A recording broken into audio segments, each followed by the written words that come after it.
In the history of hockey, there are stories of glory and tragedy, but few stories are as strange and haunting as that of Jack Leswick. In 1934, at the age of 24, he reached the pinnacle of his career when he won the Stanley Cup with the Chicago Blackhawks. His name was engraved on the prestigious trophy, a testament to immortality. However, just 4 months after that glorious moment, the body of the young champion was found floating in a river. What happened? Was it a suicide driven by despair or a murder hidden?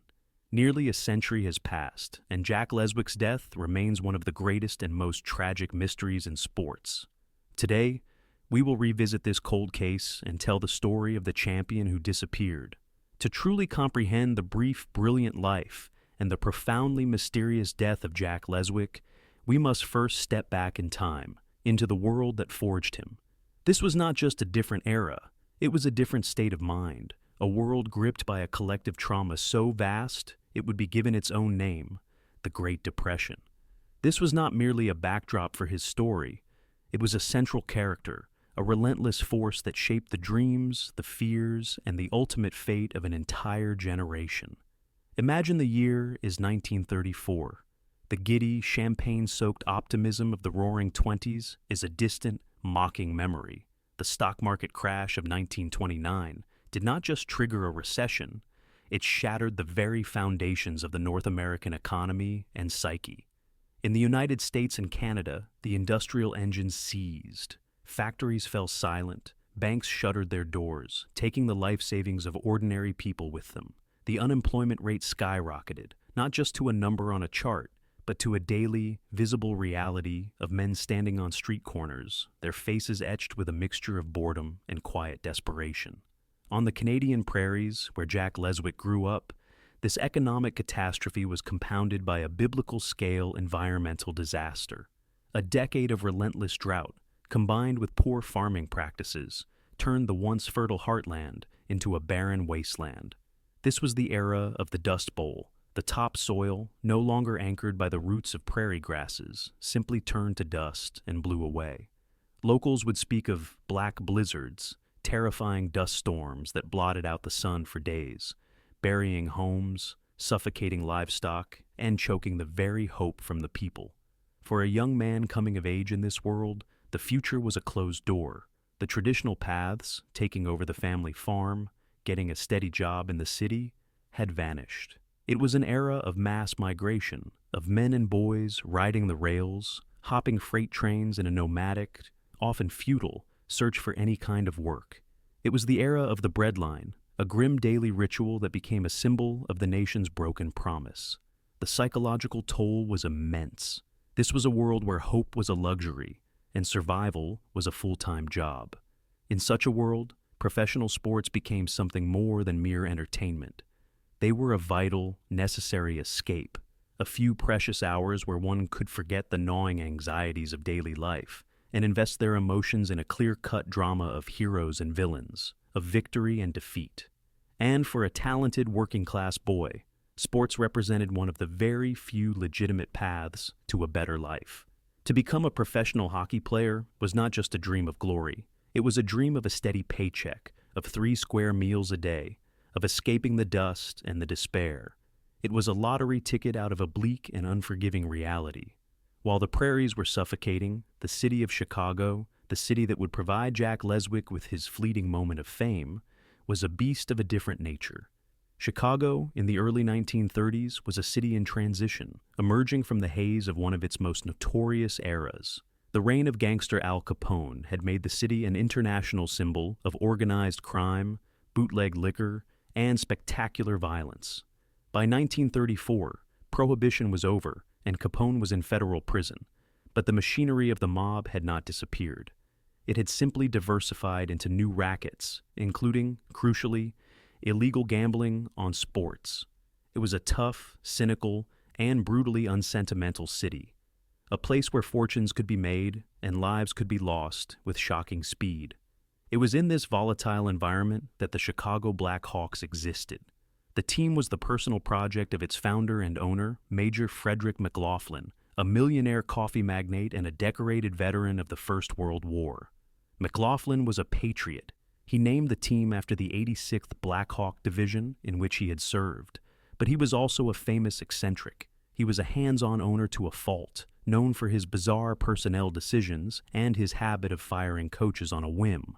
He desperately wanted a winning team, but his chaotic management style often worked against that goal. The Blackhawks were a team that reflected their city and their owner. They were unpredictable, tough, and often unstable. The NHL of the 1930s was a perfect league for this era. It was a brutal six-team fraternity where every game was a war of attrition. The players were, for the most part, men like Jack Leswick, sons of farmers and laborers from the Canadian hinterlands. Men who had been hardened by the Depression and who played the game with a grim physical intensity that bordered on desperation.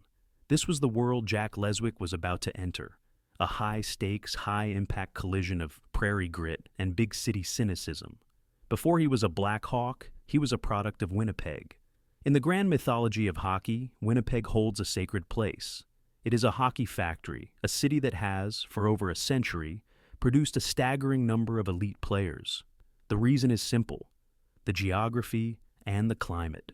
Situated in the heart of the North American continent, Winnipeg endures long, severe winters, where temperatures routinely plunge far below freezing for months on end. This climate made the creation of outdoor rinks a natural and ubiquitous part of life. For a boy growing up in the city's working-class North End, as Jack Leswick did, winter life revolved around the local community rink. These were not polished indoor arenas. They were simple sheets of ice under an open, often gray sky.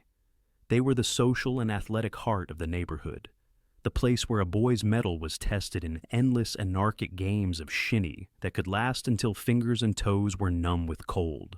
It was a crucible that forged a specific kind of player, tough, resilient, and deeply passionate about the game. The Leswick family was a product of this environment.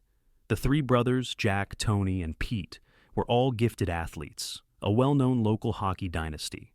All three would go on to have professional careers, a testament to the talent and determination that ran in their blood.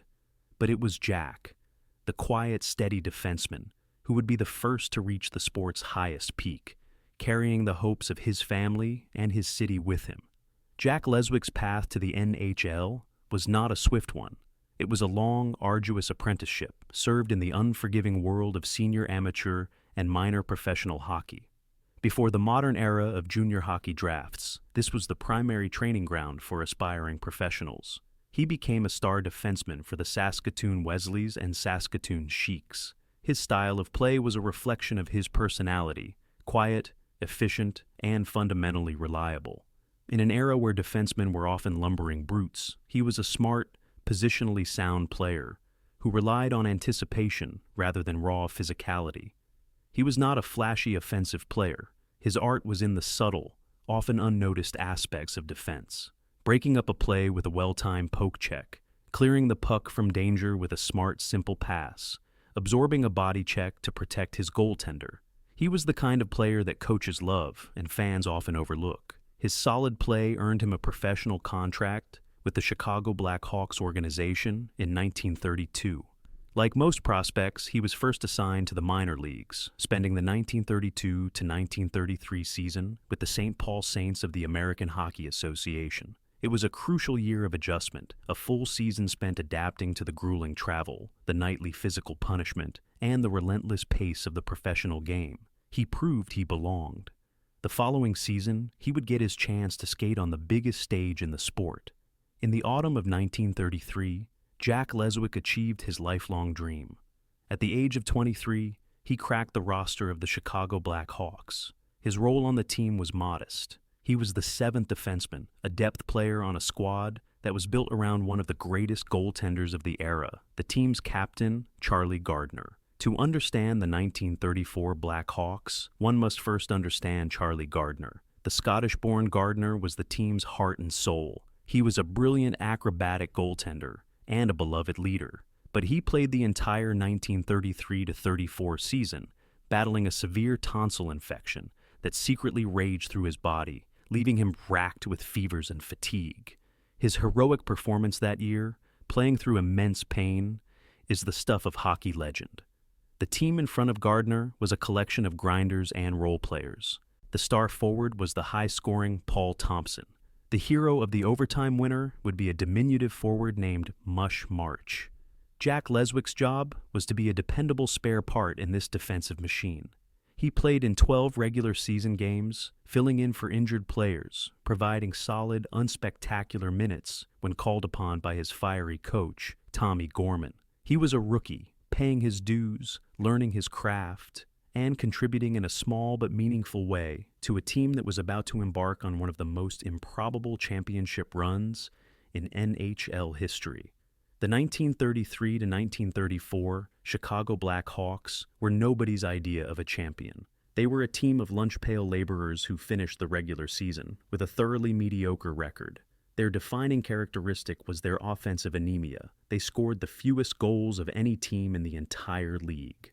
But they also allowed the fewest, thanks almost entirely to the superhuman efforts of the ailing Charlie Gardner. They entered the playoffs as a massive underdog, expected to be an easy out, but in the crucible of postseason hockey, their gritty defensive style proved to be a perfect formula for success. In the first round, they faced the powerful Montreal Maroons. The Blackhawks suffocated them, winning the two-game total goal series 4-2. In the semifinals, they were pitted against the other Montreal team, the legendary Canadiens.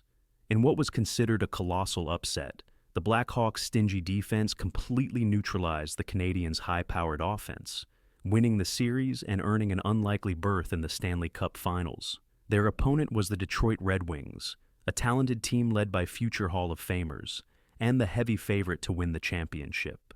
The finals were a brutal trench warfare-style series. The Blackhawks, leaning on their tried-and-true formula of defense and goaltending, won the first two games at home in the raucous Chicago Stadium. The series then shifted to Detroit, where the Red Wings, with their backs against the wall, fought back to win Game 3. Game 4, on April 10, 1934, was an instant classic, an epic battle of wills. The game was a tense, scoreless affair through 3 periods of punishing, end-to-end hockey. It remained deadlocked through a full 10-minute overtime period. The players were utterly exhausted, running on fumes and pure adrenaline. Finally, at the 10:05 mark of the second overtime period, Chicago's Mush March wristed a shot past the Detroit goaltender. The goal light flashed. The game was over. The Chicago Blackhawks, the lowest-scoring team in the National Hockey League, had won the Stanley Cup. The celebration on the ice was one of pure, delirious joy and exhaustion. For Jack Leswick, the 24-year-old rookie from the back rinks of Winnipeg, it was the culmination of everything he had ever worked for. He had his name engraved on the Stanley Cup. He was a champion. He returned home to Saskatoon that summer as a local hero, a conquering king, with a future that seemed limitless and bright. Instead, it was a future that would last only 131 more days. In the summer of 1934, Jack Leswick, the newly crowned champion, was back on his home turf in Western Canada. In late July, he traveled to Saskatoon, Saskatchewan, to visit his brother, Pete, who was also a professional hockey player. By all accounts, the visit was a normal one. The brothers spent time together, talked hockey, and made plans for the future. Jack seemed to be in good spirits, enjoying the hard-earned leisure of the off-season. On or around August 7th, Jack left Saskatoon. He told his brother he was taking the train back home to Winnipeg. This is the last time any member of his family would see him alive. A few days passed, then a week. When he failed to arrive in Winnipeg or make contact, his family's concern grew into panic. They filed a missing persons report with the Winnipeg police. A search began, but there were no leads. It was as if Jack Leswick had simply vanished into thin air. On the afternoon of Sunday, August 19th, 1934, 2 men were canoeing on the Assiniboine River, a slow-moving, muddy river that winds its way through the heart of Winnipeg. Near the banks of the river, in the serene landscape of Assiniboine Park, they saw something floating in the water. As they paddled closer, the horrific reality became clear. It was the body of a man. The authorities were summoned, and the grim task of retrieving the body began. It was quickly identified as the missing 24-year-old hockey star, Jack Leswick. The news spread like wildfire through the city, a shocking and tragic end to the frantic 2-week search. A local hero had been found dead. The immediate question on everyone's lips was not just what happened, but how. The initial coroner's report was a study in grim, frustrating ambiguity. The cause of death was officially listed as drowning. The body was badly decomposed, and the coroner estimated that it had been in the water for approximately 10 to 12 days. This timeline placed his death on or around the date he was supposed to have arrived in Winnipeg from Saskatoon. Crucially, the coroner found no obvious signs of foul play. No gunshot or knife wounds, no clear evidence of a struggle. However, the advanced state of decomposition made a truly thorough examination for bruises or signs of a concussion impossible. A few personal effects were found in the pockets of his clothing, a small amount of cash, ruling out robbery as a primary motive, and a train ticket, a one-way ticket from Saskatoon to Winnipeg. This small piece of cardboard was a vital clue. It strongly suggested that he had, in fact, completed his journey. He had made it back to his hometown. The true mystery, then, was what happened in the hours or days between his arrival at the Winnipeg train station and his final, fatal entry into the Assiniboine River. In the absence of clear evidence of a crime, the police and the press quickly gravitated towards the most plausible, and perhaps the simplest explanation: suicide. The narrative was a tragic but familiar one in the context of the Great Depression. A young man, for reasons that he took with him to his grave, had become overwhelmed by a secret despair and had chosen to end his own life. The arguments for this theory are circumstantial but compelling. The era itself was a breeding ground for depression and hopelessness. The psychological pressures on a young professional athlete, as we have discussed, were immense. And there was another deeply somber event that had recently cast a pall over the Blackhawks championship. Just 2 months earlier, in June, their captain and hero, the brilliant goaltender Charlie Gardner, had died suddenly from a brain hemorrhage brought on by the same infection he had battled all season. The death of their beloved leader at the age of 29 was a devastating blow to the team. Is it possible that the death of his captain, combined with his own private struggles, plunged Leswick into a depression from which he could not escape? Without a suicide note, and with his family reporting that he seemed fine just days earlier, the suicide theory remains a powerful but unprovable speculation. Jack Leswick's family, however, never accepted the suicide theory. His brothers, who knew him best, were adamant. Jack, they insisted, was not depressed. He was a champion with a bright future. He would never have taken his own life. They were convinced that he had been murdered. In the end, the official investigation stalled. With no witnesses coming forward, no confession, and no smoking gun in the form of a definitive forensic finding, the Winnipeg police were left with nothing but speculation. The case file was effectively closed. The official cause of death remained drowning, but the manner of that death, whether it was an accident, a suicide, or a homicide, was left as a permanent, unsettling, and open question. The mystery of what happened to Jack Leswick was sealed by the limitations of its time. The science of forensics was in its infancy. The investigative techniques were primitive by modern standards, and so the case went cold, the truth of his final hours lost forever. It became one of Winnipeg's most enduring and tragic unsolved mysteries. A local ghost story about the hometown hero who went to the big city, conquered the world, and came home only to die. The most immediate and devastating consequence of Jack Leswick's death was the lifelong grief and uncertainty it inflicted upon his family. They were forced to mourn a son and brother without ever knowing the comfort of a clear answer. For the Chicago Blackhawks, the death of Leswick, coming so soon after the death of their captain Charlie Gardner, cast a dark shadow over their first-ever championship. That glorious victory would forever be intertwined with a story of profound tragedy. Some would later speak of a curse that afflicted the team in the wake of these events. In the broader sweep of hockey history, Jack Leswick's story occupies a small but significant place. He is a member of a foundational championship team for one of the league's most storied franchises. But his greater significance lies in what his story reveals about the human side of the professional game, especially in its formative, unregulated years.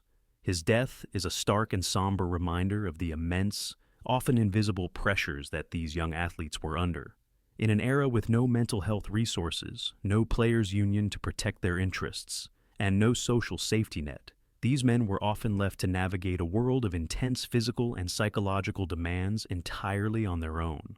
His story has become one of the great dark legends of the sport, a tale whispered among hockey historians and true crime aficionados. He is a symbol of the questions that history cannot answer, of the stories that are lost to time, of the human lives that are often reduced to a footnote in the record books. He is a permanent and unsettling enigma, a ghost who skates on the periphery of the game's official narrative. Ultimately, Jack Leswick's story boils down to two hauntingly contrasting images. In the spring of 1934, he lifted the Stanley Cup. That summer, his body was pulled from a river. The truth about what happened in his final days, whether it was an accident, suicide, or murder, is buried with him. We will never know, but that mystery is not his only legacy. Jack Leswick's story is a tragic reminder that behind every triumph is a man with a quiet struggle. And perhaps what matters is not so much solving the mystery of his death, as remembering the short but brilliant life of a forgotten champion.